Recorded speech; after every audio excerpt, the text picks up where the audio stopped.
Due to the graphic nature of this haunted place, listener discretion is advised. This episode includes dramatizations of harm against children and brief references to lynchings and the genocide of Native Americans. We advise extreme caution for children under 13.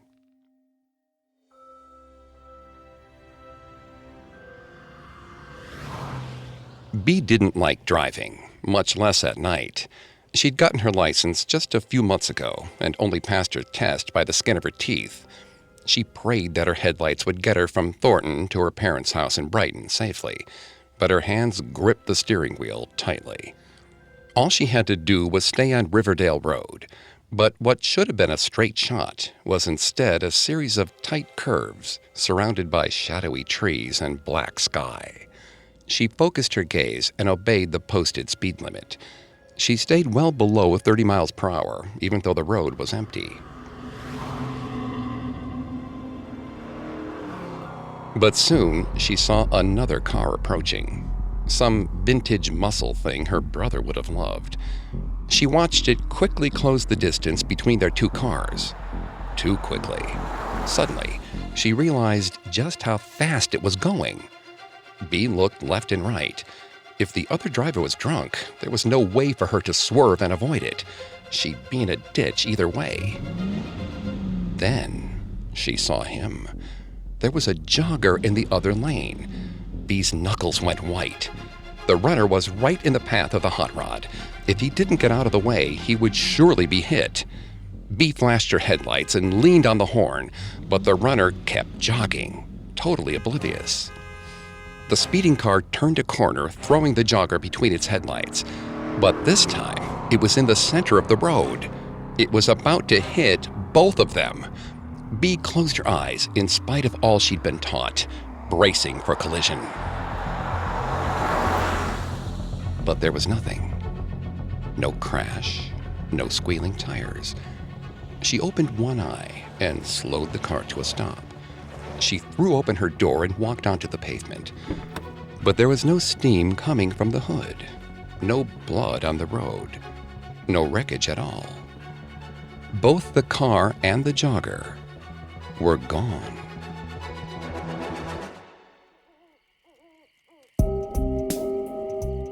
Welcome to Haunted Places, a Spotify original from Parcast. I'm Greg Polson.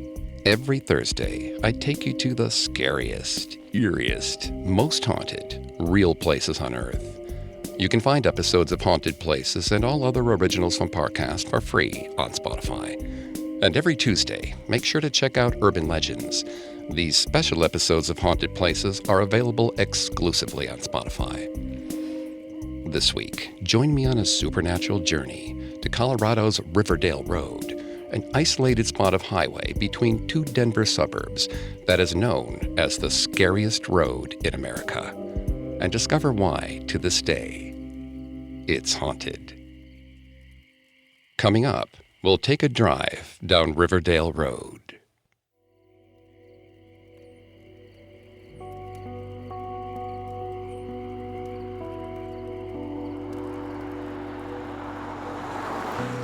Riverdale Road is an 11-mile stretch of narrow highway between the Denver suburbs of Thornton and Brighton, Colorado.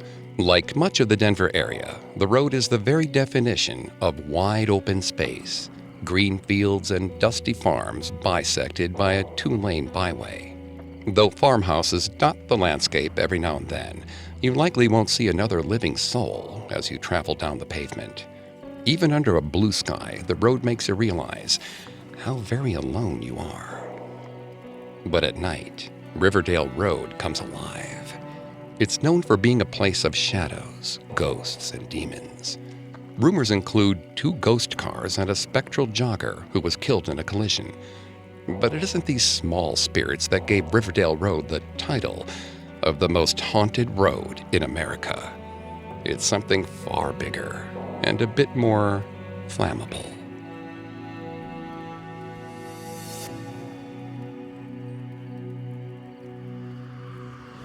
Sophie didn't know how long she'd been driving. At some point during her cruise down Riverdale Road, time had lost all sense of meaning. Her body was going through the motions of driving, but her brain was quiet.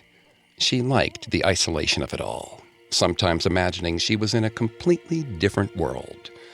There were no other cars in sight. Fields of weeds sprouted on the sides of the highway. The sun dipped down just below the horizon, and the crooning of Ella Fitzgerald drowned out the sound of her tires churning on the pavement. But then, the route started to move from straight to curving.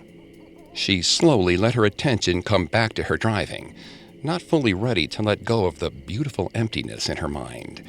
She held onto the steering wheel loosely and shoved her sunglasses onto the top of her head. It was nearing dusk. Sophie flicked on the headlights, and her breath immediately caught. There was a Victorian manor sitting in the middle of the street. Her mind struggled to make sense of what she was seeing, but her foot slammed down on the brake, hard. The car halted, and her body jerked forward, but the seatbelt held her back. Sophie pulled up the parking brake, with her heart pounding in her chest. She closed her eyes and breathed deeply, forcing her heart rate to slow down. When she felt that she was under control, she opened her eyes again, slowly. Sophie couldn't understand what she was seeing. The highway just stopped right at the house's small porch. She knew she wasn't lost. Her GPS said so. She was just heading to a friend's house just off the route. But the old house looked like it had been standing there for at least 100 years. It didn't make any sense. She knew she should probably stay in the car and find another route. Turning around would have been best. There wasn't enough space for her to go around the manor. But the sight was so strange, so improbable, that she couldn't help herself. She had to know if she was dreaming. Sophie got out of the car and approached the house. The white wood of the door and window frames was split and fading. Cracks in the glass spread like spider webs. A small porch around the structure had several missing floorboards. As she walked closer, her brain told her to let it alone, to go back to the car. But her body felt differently. She climbed up the steps. The house groaned, as though it didn't want company. But Sophie knocked on the door anyway and waited for a response. She didn't expect one, but she also didn't want to scare anyone. She just wanted to peer inside, only for a moment. When nobody responded, she gently pushed the door open. It moved ajar with a sigh, as if the whole house was breathing. This made her more nervous. As much as the space called to her, she didn't like how alive it felt. Houses didn't have souls. She shook off the thought. She was making too much of things. She should just go in. Sophie placed her hand on the cracked white paint of the door and nudged it open the rest of the way. Based on the outside's condition, she expected dust, mold, and maybe pieces of the ceiling hanging by a thread. But the inside was completely different. The lacquered floor of the foyer gleamed from a fresh coat of polish, and gas lamps with gleaming brass fixtures gave the entire space a soft glow. Overhead, a crystal chandelier hung perfectly still and glistening, as if brand new. Sophie stepped inside the room, pulled by some force she didn't understand. She heard the door shut firmly behind her. Whoever lived here had embraced the age of the house, decorating it to look as though it came out of a period film, with all the candlelight and crystal. It was unnerving, but beautiful. Soon, a woman floated down the stairs. Sophie flinched in surprise, but after a moment, she found herself taken by the woman's appearance. She was wearing a diaphanous dress, with a bustle in the back and her hair piled stylishly on her head. Sophie felt a desire to get to know her, to learn her name. Sophie called out to the woman, "Hello?" But the woman didn't reply. Instead, she carried on as if Sophie wasn't there at all. Sophie was upset, at least at first. But as she watched the woman move through the glistening house, some part of her told her it was better not to be seen. So she quietly trailed behind her until they reached an ornate dining room.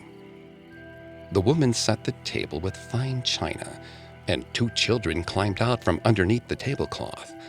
Like their mother, they were dressed in beautiful antique clothing. The children walked and spoke in harmony, and the mother set the table with ruler-like precision. Sophie was so puzzled by the strange demonstration that when the door opened and shut behind her, she didn't hear it. The children looked over in Sophie's direction, smiled, and ran through her body. She felt herself grow cold and stiff, as if ice crystallized around her bones. Then a strange smell floated in from behind her. It was familiar and alien all at once, soothing but synthetic. Sophie tried to move out of the way, but her feet were stuck. The children ran through her again. Then came something much larger, coming toward her from behind.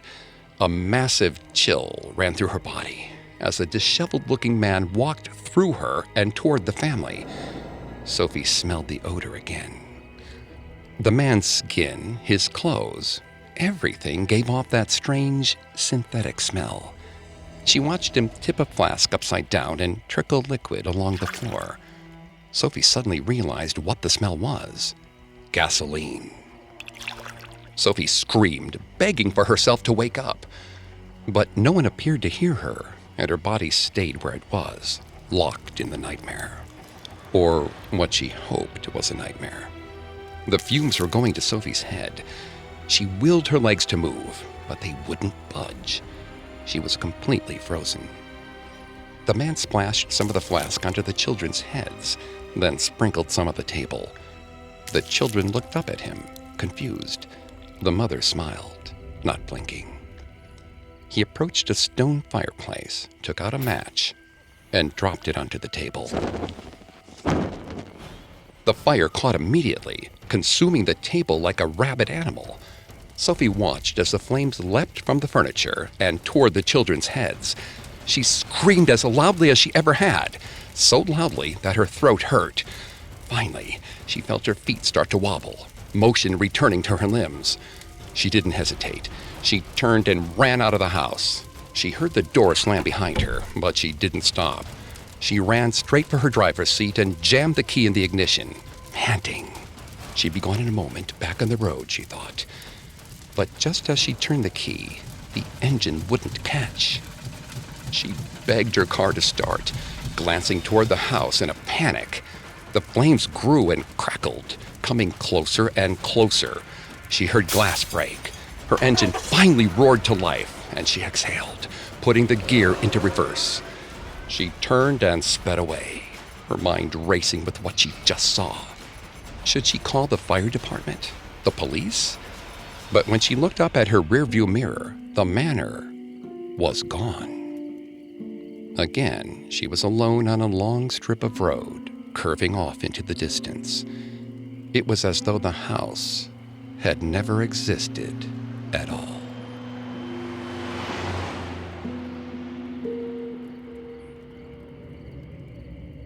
Every bit of local Denver legend seems to involve the Wolpert Mansion in some way. The house was built in 1864 by a settler named David H. Wolpert, who came to Colorado looking for gold, but settled successfully into agriculture. The Wolperts are said to have lived happily in the 9-room mansion for over 50 years. But it's after this point that things get hazy. The building was reportedly used as a gambling den and a brothel in the 1920s. But sometime between 1918 and 1937, the house fell into disrepair and was left vacant.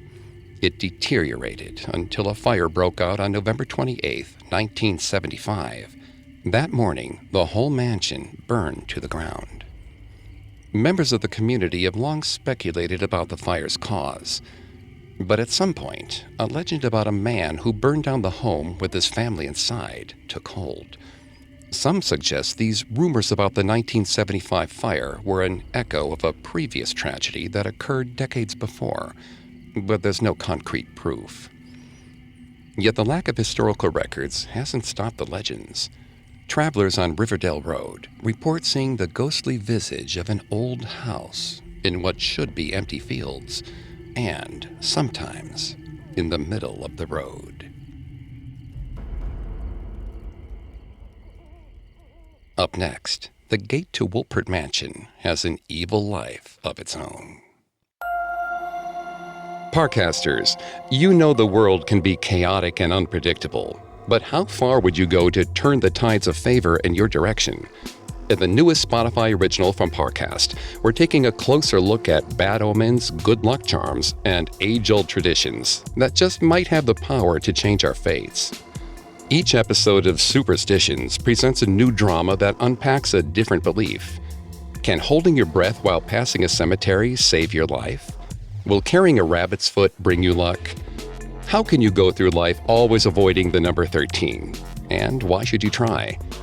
They may seem mystical, unusual, completely illogical, but one thing is certain: you ignore them at your own risk. You can find and follow Superstitions free on Spotify or wherever you get your podcasts. To hear more Parcast shows, search Parcast Network in Spotify's search bar and find a growing slate of thrilling new series to enjoy. Now back to the story. The remains of Wolpert Mansion are set back from Riverdale Road, buried within the surrounding woods. Decades before, a small dirt road was built to lead up to the house, but today it's experienced as much wear and tear as the mansion itself. For this reason, the surrounding area appears desolate and abandoned, the perfect place for dumping trash or holding certain special projects.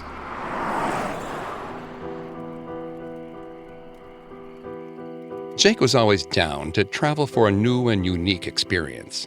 From Instagram pop-ups to underground art shows, he'd drive from Colorado to Oregon if it meant an event like no other.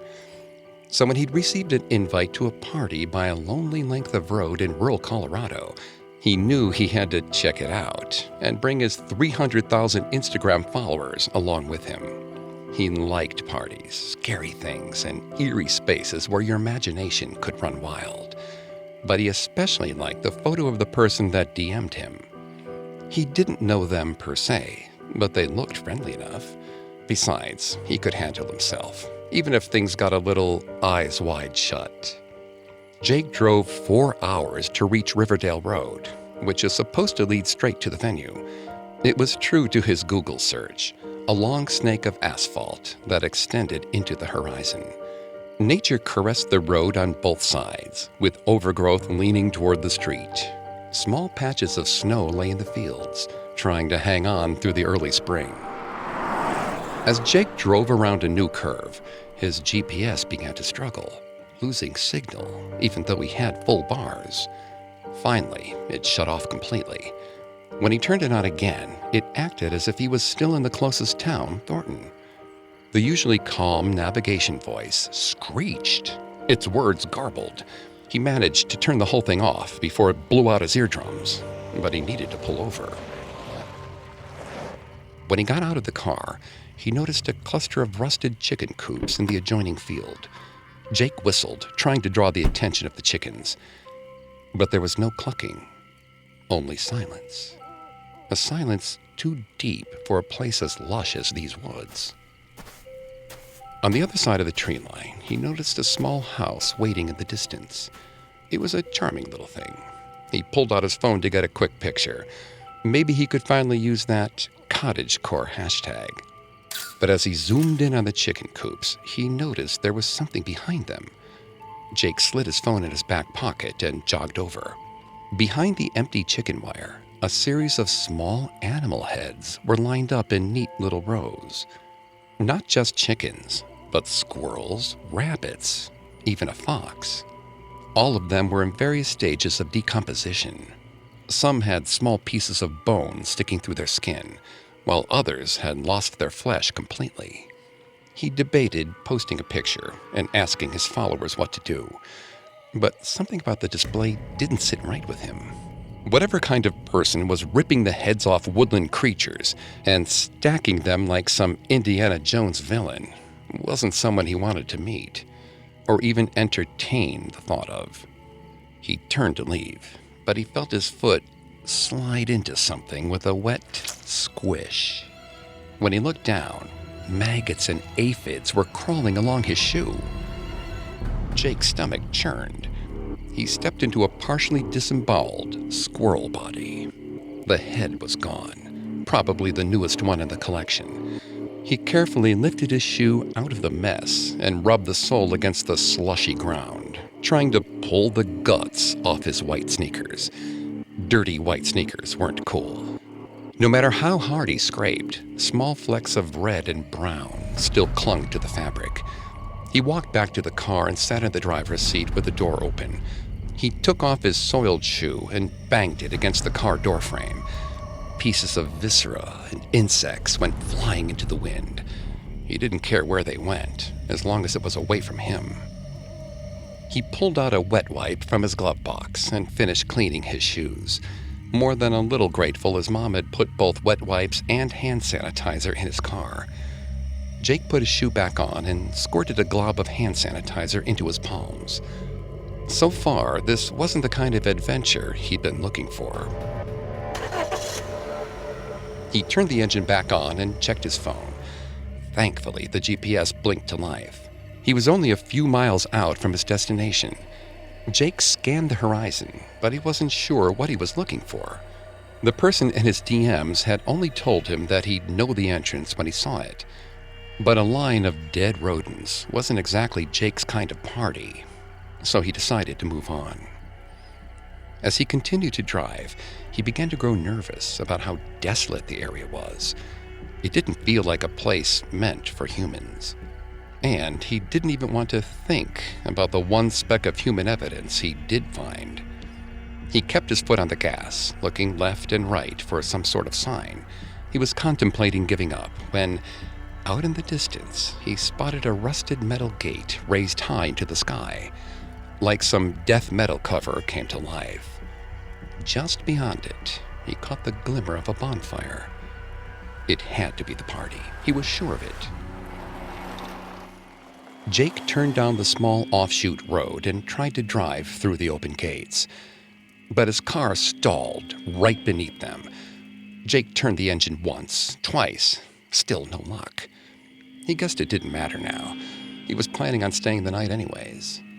He could do an Instagram Live in the morning and have his followers help him figure out what was up with the car. He locked the car up and shoved his hands in his jacket pockets. Soft snow was falling over the field now, heavy as ash. But the flames of the distant bonfire still flickered in the growing darkness. This was going to be awesome. He pulled out his phone again to take a picture, but all he could see in the image was snow. He'd have to get closer. As he crossed the field, a large brick house emerged from the swirling white. A bonfire crackled right in front of it, but no one was maintaining the flames. Jake looked around him, but there was nothing but the dark gray sky, the fire, and the house. So the house it was. He climbed up the steps to the front porch and opened the door. Inside, the party was in full swing. The sounds of laughter and toasts carried into the hallway. The great room was filled with gold and crimson roses and jet black candles.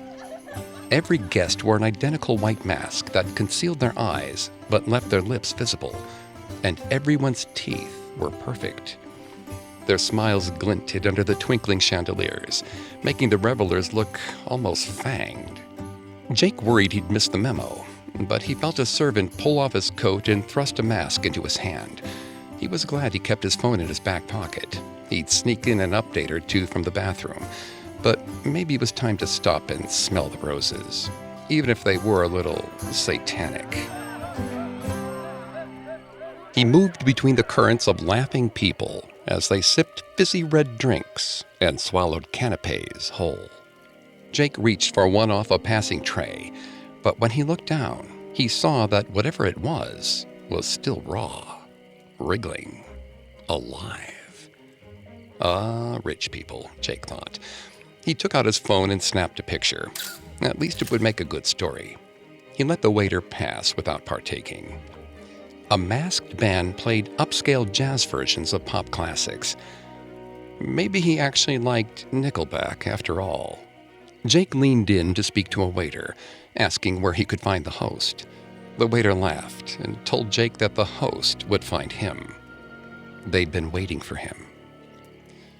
Jake blushed and shrugged and downed what he thought was a deep red rosé.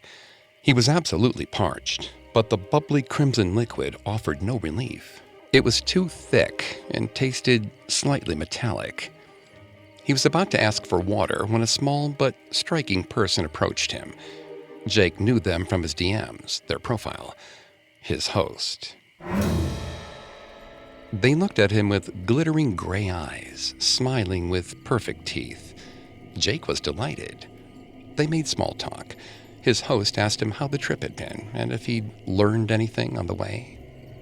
Jake cocked his head, puzzled. What did they mean by that? The host just laughed. There was no need to be modest, they assured him. Curiosity was always rewarded in their domain. Jake laughed nervously. Domain was a little much, even for him. He tried to move the subject away from himself, asking them to tell him what their domain was called. He was expecting some vaguely British-sounding name, Northanger Heights or the like. But the host just smiled at Jake, the way a cat smiles at a mouse. They thought the fire would make it obvious, the host told him. They then took Jake's hand and led him to a door, seeping with heat. He didn't even have time to pull out his phone before the host opened it wide, and Jake got to experience what had been waiting for him all along.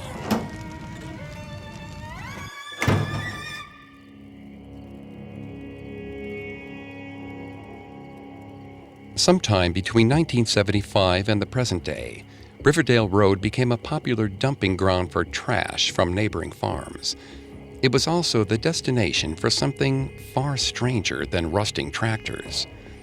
The western side of the road in particular allegedly became a popular site for animal sacrifices and Satanist rituals. Paranormal investigators who frequent the area commonly report feelings of an oppressive presence on the western side, one that leads to feelings of dread and hopelessness. The rumored Satanists are said to be drawn to Riverdale Road by the sinister power of Wolpert Mansion's front gate, an ornate iron barrier whose dramatic curves and horn-like protrusions have given it a striking nickname, the Gates of Hell. Coming up, Wolpert Mansion is repurposed, but even nature can't fight its dark legacy. Now back to the story.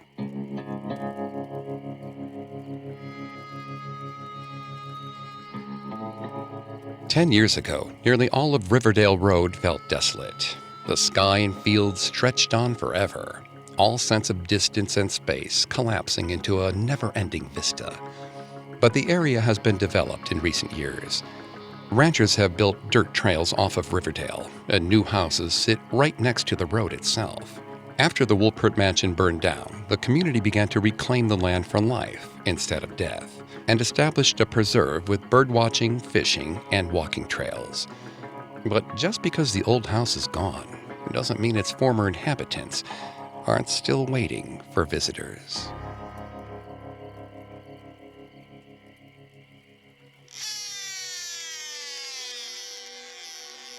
Cammy looked very cute in her waders, if she did say so herself. There was a pier, but she didn't like being around all the people. She much preferred walking into the river and getting a little bit of distance when she cast her line. She loved the feeling of independence. When she was fishing, she was accountable to nobody but herself. The float at the end of her line dipped just once below the water. She felt a slight tug on her pole. A devilish smile washed over her face as she gave the line a little slack. She'd get the little guy to come to her. She focused on a point in the distance and balanced the rod, preparing to pull in earnest. But then, she saw something in the trees that made her lose her focus. It was a small, gray silhouette. A child, maybe. But a kid couldn't have traveled all that ground on the other side of the river alone. Suddenly, Cammy realized she'd forgotten to pull her fishing line. The line unspooled and unspooled until she finally felt the tension again. She focused on her pole, her hands burning as she gradually reeled the fish back in. But it was slow going. She returned to scanning the horizon, looking for the shape. But there was nothing there. Frustrated, she growled slightly and pulled the reel a bit too hard. The line snapped and the fish swam away, carrying her favorite tackle with it. Cammy stomped her waiter-covered foot in the river, angry at herself. She knew better than to disturb the water again, but she wasn't used to losing to something so low on the food chain. That catch should have been easy. She took a deep breath, repaired the line, and cast again. She relaxed as the line fell into the water. But then her eyes narrowed. The shape was definitely there now. It slowly came into focus, a strange grayscale against the green trees. It was a little girl. She was watching Cammy, curious. Cammy sighed and waved begrudgingly. She didn't like kids, but she didn't want to be a jerk about it. But the little girl didn't wave back. So Cammy shouted hello, and again, the child refused to acknowledge her. Cammy told herself it wasn't worth disturbing the fish for some dumb kid. She closed her eyes and tried to imagine she was still by herself. But when she opened them again, the girl was just across the water, standing in the reeds. Fast little bugger, wasn't she? The girl's dress was gray and stained, oily even. Her skin was pale. Cammy was never one for encouraging children to wear makeup, but that under-eye circle situation needed help. Cammy called out again, smiling awkwardly this time. Still, the girl just stared at her, fidgeting with the folds of her dress. Cammy was at a loss. This was why she never wanted to be a mother. She had better things to do than worry about some kid. Then, the girl began to wade into the river. Cammy tried to yell, but her voice was dry. She needed to tell the girl not to go any further. The currents had serious pull. Even Cammy wouldn't try to cross it, and she was wearing waders. The kid was 9, maybe, and thin as a rail. If she fell, she'd be a twig in the rapids. Cammy shouted again, this time trying to sound as gentle as she could. She told the girl to turn back, but she only waded in further. Cammy tried every tactic she could, cajoling, ordering, begging her to stop. But the girl kept coming. Cammy sighed. She dropped her rod into the weighted bucket and marched toward the center of the river. The girl reached out her arms to her. Cammy grumbled that her behavior wasn't cute. Then, the girl lit on fire. Cammy's mouth fell open. Water rushed by her as blue and orange flames consumed the girl's clothes and skin. Ash slowly fell into the river, only to be swept away. Cammy gasped, still rushing forward. She had no idea what she could do, but some part of her told her to try to help. No one else could. She waded toward her, fighting the current with each step. There was no heat coming from the girl's flaming form, just the cold rush of water as it tugged at Cammy's heels. She reached for the girl, arms stretched, balance teetering, hoping to dunk her in the river if she could. But as her fingers touched, the girl disappeared. Cammy slipped and fell back into the water with a splash. She struggled to stand up, sputtering, but her waders were filling with water. The weight pulled her back down. She tried to get traction to stop herself from being dragged with the current, but her boot slid on the wet rocks below, and before she knew it, she was being swept into the shallow rapids. She tried to call for help, asking for anyone to come grab her, to pull her out. But then her head hit a rock, and Cammy was washed away.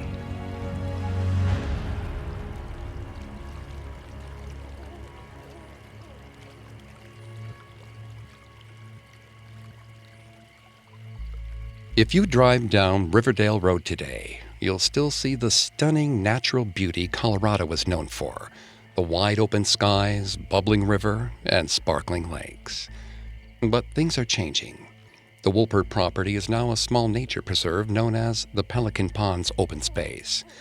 It's a great spot for walking, birdwatching, fishing, and nature photography. Sure, sometimes mysterious ghost children appear in the shots, but that makes the photographs all the more striking. Riverdale Road is one of those places that seems to collect urban legends, the way abandoned buildings collect dust. Some are drawn from actual traffic accidents or collisions that at least sound like they could be true. Others are a bit stranger, like the mysterious Wolpert Mansion and its gates to hell. And some are a sign of a shared guilt the community isn't ready to remedy, and perhaps never will be.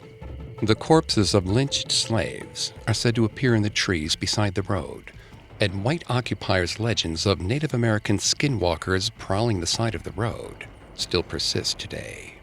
But though we can't give credence to these ghostly rumors beyond America's own shadowy legacy, one of the facts we can prove is tangible, according to locals: the recurring presence of burnt candles and mutilated animals on the west side of Riverdale Road. So, what came first? The hauntings or the Satanists? The stories or the guilt? Much like a driver on that fateful stretch of highway, we can't see things from a different perspective unless we turn around. Best not to do that, though, because on Riverdale Road, you never know what's chasing you.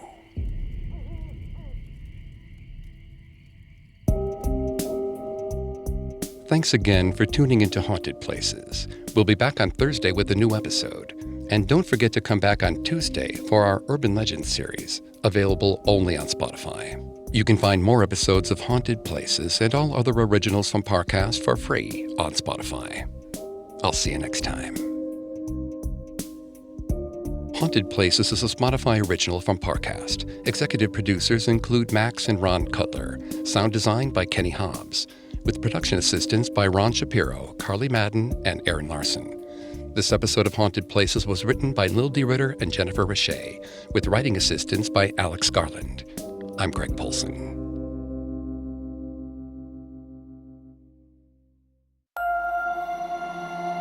Hang a horseshoe above your door, keep a rabbit's foot in your pocket, and follow Superstitions free on Spotify.